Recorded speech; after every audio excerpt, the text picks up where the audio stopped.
In 2025, red blush has really been having a moment. A lot of brands that I know and love have added red blush to their line recently, and honestly, I couldn't be more excited about that. I feel like red blush is something that flatters such a wide range of skin tones. Yes, if you have a lighter skin tone, you may have to use a lighter hand. And certainly if you have a medium to deeper skin tone, a red blush just really pops. I'm going to swatch, talk about, and try on a whole bunch of different shades. And as I always like to say, I truly believe I have something here for everyone. We have a range in textures, finishes, undertones, formulations, and price points. So let's go ahead and get into it. Starting off with Mob Beauty, we have their Cream Clay Blush formula, and this is the shade Crimson Crush. This shade is extra special because it was made in collaboration with Monica Ravichandran. She's another South Asian creator. I'm sure a lot of you already know her. And I know that the products that were made as part of this collaboration were made with such intention. When it comes to this formula, it is just so seamless to apply with your fingertip or a brush. It's extremely buildable. It lasts well on the skin. This tone of red has a certain muted quality to it, so if you're looking for something that's not too bright, I think this would be a good option. And if you wanted to go in with an even lighter hand, you could apply some of the product on the back of your hand, then sort of warm it up with a brush and then go in on your cheeks. Next, we have a blush from KJH Brand. This is a brand that was founded by Katie Jane Hughes. She's an incredible makeup artist, and I really love the products that she's come out with so far. Something I love about this blush formula is I like to say that this formula is extremely beginner friendly.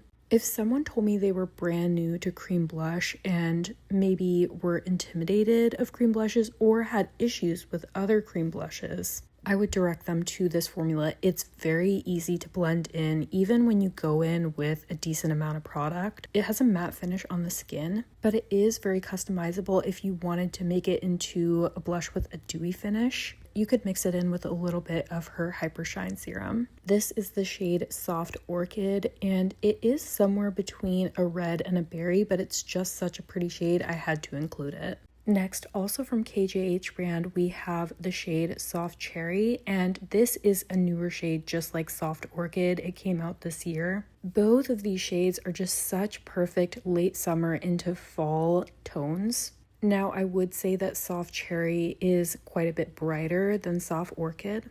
The formulation and ease of application are exactly the same. Personally, for a lot of the cream formulas that I'm talking about, I really enjoy blending them in with my finger. If you have a lighter skin tone or want to go in with a lighter hand, then I think that applying it to the back of your hand and using a brush, as I talked about before, is another great option. I personally really like the matte finish of this formula. Next, we have a new blush from Tower 28. This is Sunset Shirley, and it was made in collaboration with Tony Bravo. I really enjoy her content, so I was super excited to try this formula for the first time. In general, I would say Tower 28 tends to be more on the affordable side, and I think this is Tower 28's first time doing powder blushes. You can see as I'm applying it that it is extremely buildable.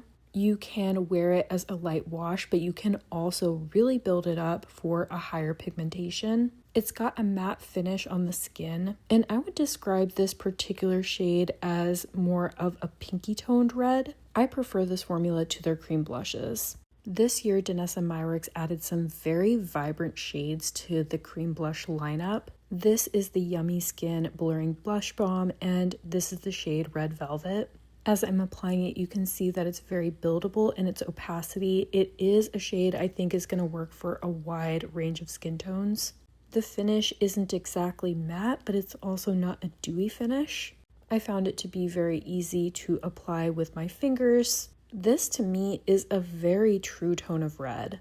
And as I'm going through all of these different blushes and showing you different tones of red, I think you may be able to see what I'm talking about. This is definitely another formula from Danessa Myricks that I'm very impressed with.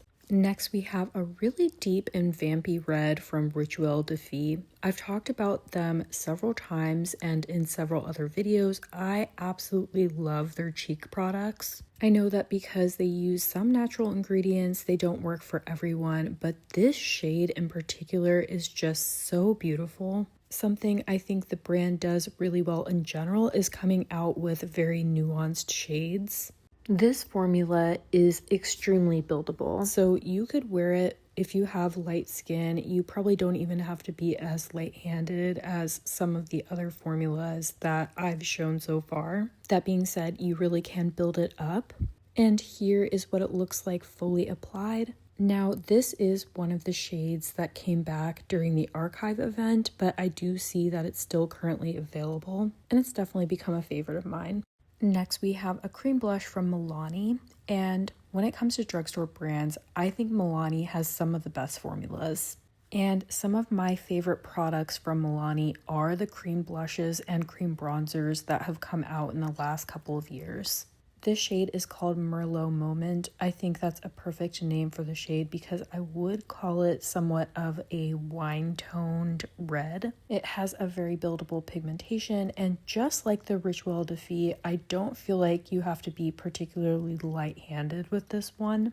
I am a little bit surprised they don't have this one in more than 4 shades, but I am impressed that the 4 shades they do have a decent amount of depth to them. Okay, up to this point, all of the blushes that I've talked about are currently available. This one is currently not. This is Cherry Pop from Fenty, and the reason I wanted to mention it is because they do periodically come back with this formula. So if you enjoy kind of blush highlighter hybrids that don't have sparkle, I definitely highly recommend trying this formula because it is absolutely lovely. I do wish that Fenty would make some shades permanent in this formula because it's been so popular for them.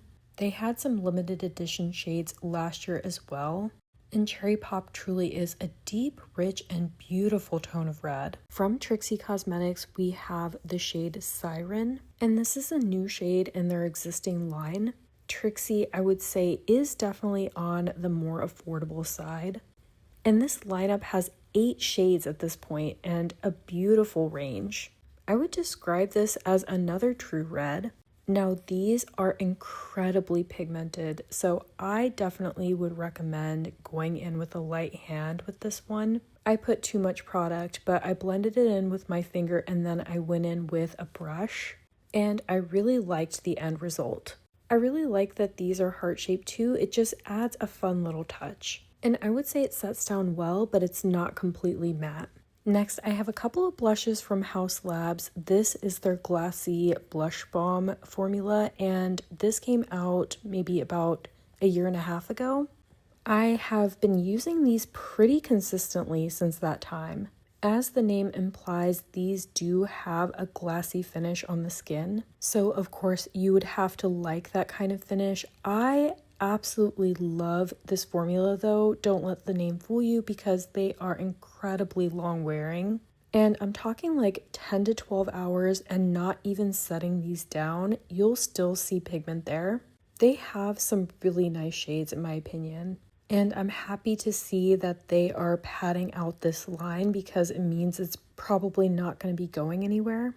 They have light tones, they've got very deep tones. Really, they've got something that will work for everyone.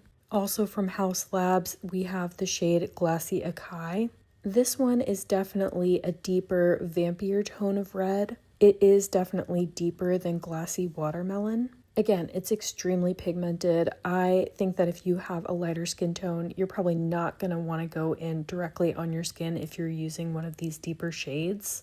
But they do blend in super nice. So even if you do end up going overboard, I don't think you're going to have the most difficult time getting them to blend in beautifully. You know I love this formula because I've actually depotted some of the product into a travel cream palette. From Nars, we have the blush Exhibit A, and I actually got this one after I saw Tony Bravo try it sometime last year. Very buildable pigmentation. It's hard to go overboard with this one. I would describe the tone of it as an orangey red.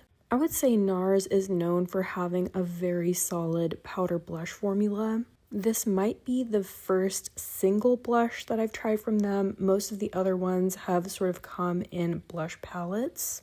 It's pretty. You could definitely build it up for more pigmentation if you wanted to, or wear it more sheerly. Compared to some of the other red blushes I've tried, it is more subtle, so if you're going for something like that, this could be a good option. Last but not least, we have a liquid blush from a brand called Jellywink. This is an indie brand.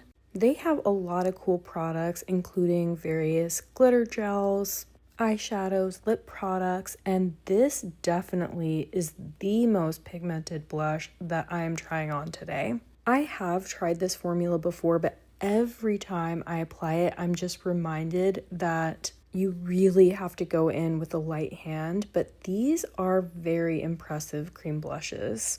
And another reason I want to shout them out is because they have a lot of really pretty shades from pale to deep. And when I blend this in, you can see how seamless it looks despite being as pigmented as it is.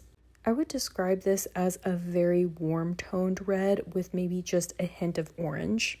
And here is what all of the shades I just talked about look like swatched on my arm. And while this list of shades is not comprehensive when it comes to red blush, I think we've covered quite a bit of ground. There's lots of great options here, and personally, I predict that we're going to continue to see red and vibrant, rich blush shades in general. I love seeing bold blush shades that work for such a wide range of skin tones.